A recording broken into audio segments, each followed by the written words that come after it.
Hey guys, this is Michael from Clutter Stuff with a comic haul. This is the last few issues that I picked up. Got mostly new comics here, a couple of back issues. So starting with now, some of these are a little bit older. This is we've got Uncanny Avengers number 6. This is I really like this series. It's quite obviously Deadpool is one of the main characters, and it kind of has that tone in the comic.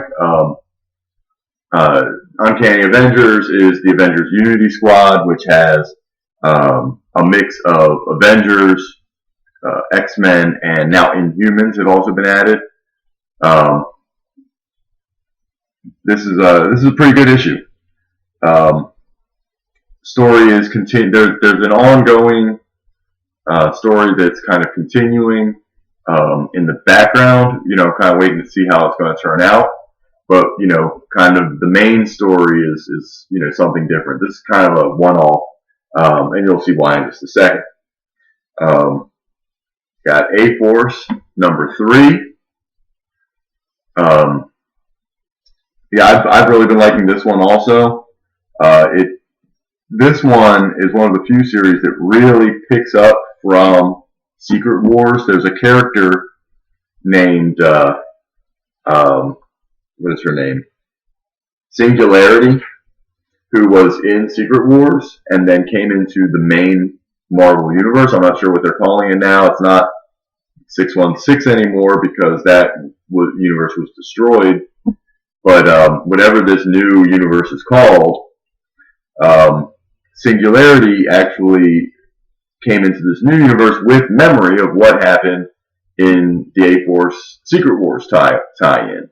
None of the rest of the characters have any memory of that because they're different alternate versions of themselves, so to speak.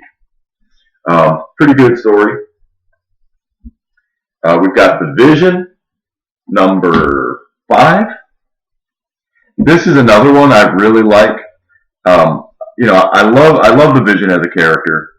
I thought it was, back in the 80s, they did a lot having him marry the Scarlet Witch and really exploring the nature of humanity and this synthezoid, this robot, for lack of a better word, really displaying human emotion. And in this new series, he created a family, a wife, and 2 kids that are also synthezoids. So, it's great to see all of them kind of explore their own humanity. It's been really just a great series so far. I'm going to definitely continue to read this as long as they produce it. We've got Deadpool, number 8. I believe it's number 8. Yeah. Once again, I got the Secret Comic variant cover. I really love this Secret Comic variant cover that they've been doing.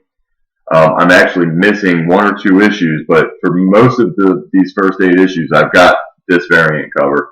And it's kind of an ongoing series, an ongoing strip just playing out on the covers, where the main characters are Deadpool and the UPC code. So you can see him here. The UPC code is a character in this strip. So this is another. I haven't read this one, but this is another series that I've been enjoying. Got Spider-Man Deadpool number 3. This one is great. It's absolutely phenomenal. If you haven't read the first 2 issues, you may want to mute your video for just a second. The kind of the overarching theme of this is that Deadpool is trying to make friends with Spider-Man, but wants to kill Peter Parker. He doesn't realize that they're the same person. That was your spoiler. I'm going to leave it at that and not go into any more detail.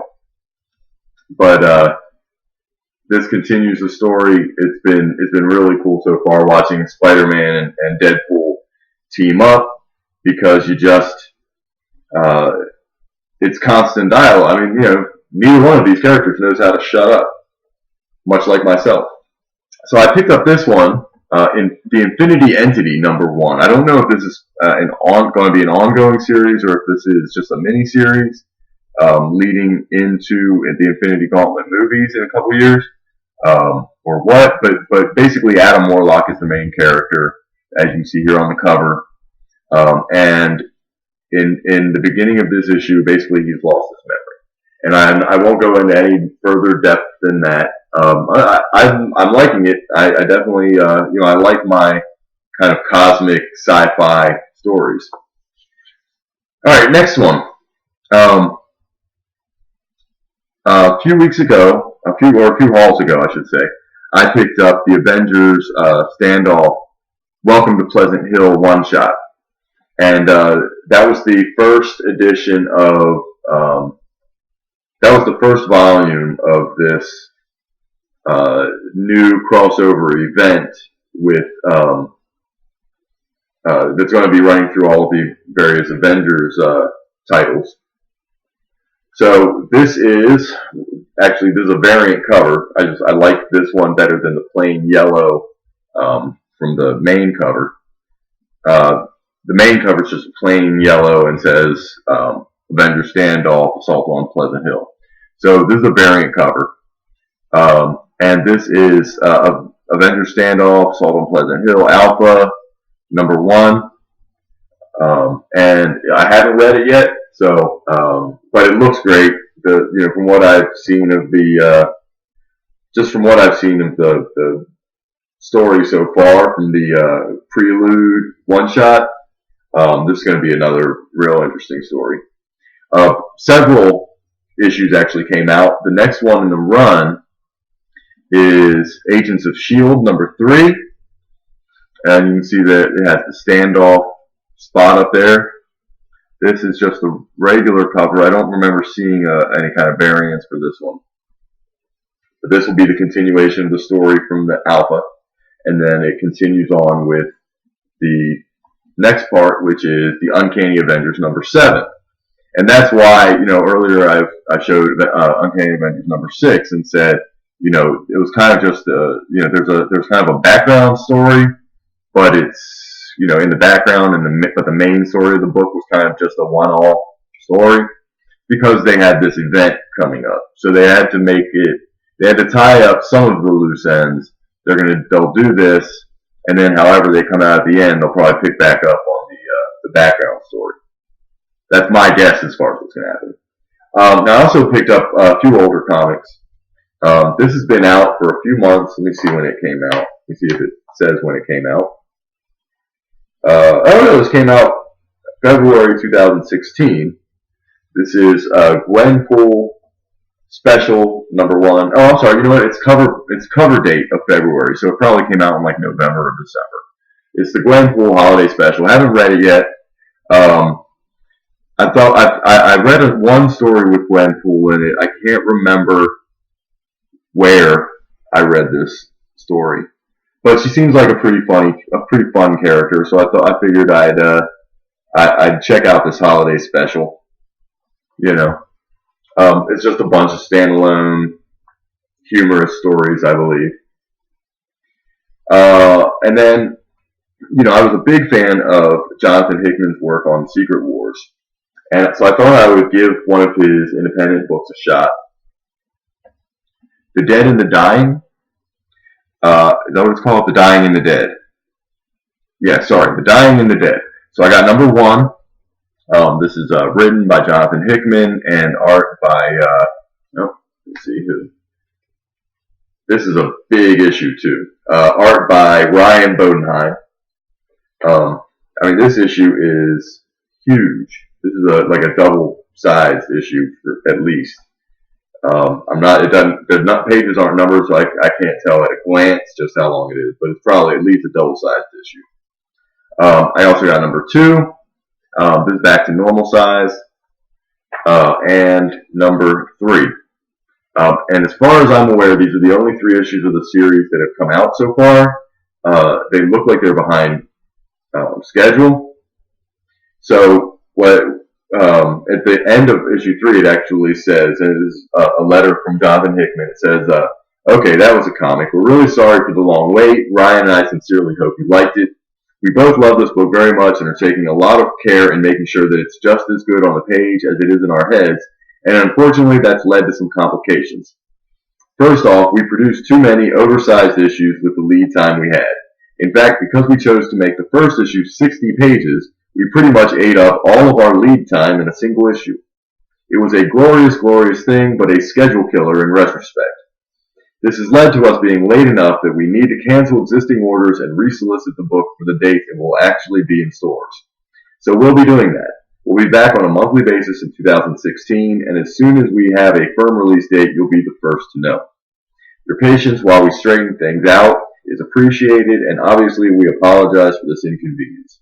We also promise that when The Dying and the Dead returns, it'll be something special and more than worth the wait. Thanks for your continued support and all the best. So this one, number 3, was dated September 2015. Number 2 was dated April 2015. And number 1 was dated January 2015. So just the 3 issues came out throughout all of 2015. In January, then 3 months later in April, and then 5 months later in September. And we haven't seen it before yet, to my knowledge.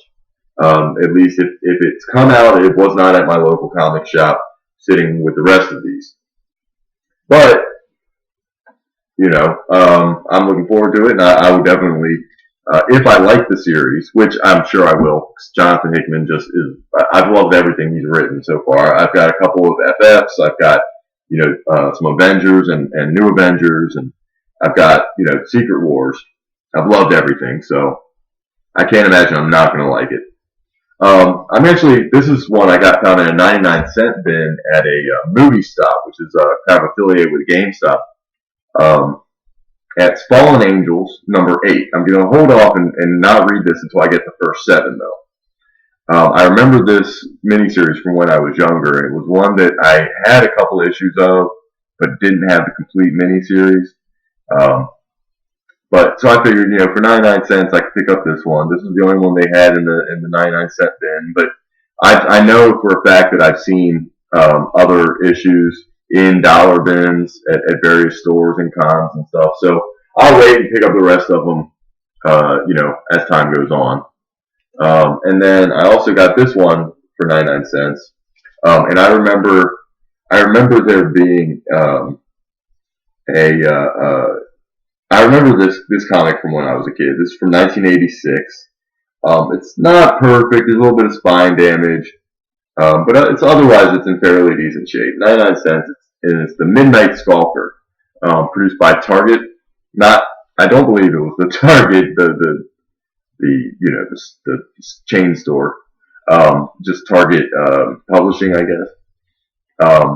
But it says here, we're the Skulk Busters. Want to make something of it? It's a parody. And Midnight Skulker was always a parody. I remember there being an issue that parodied The Dark Knight Returns that I think I may have had when I was a kid, almost 30 years ago now. So I was like, you know what, for 99 cents, yeah, I definitely will pick that up. I like a little bit of humor sometimes. So anyway, that's my haul for this week, and everybody, see you guys next time. All right, goodbye.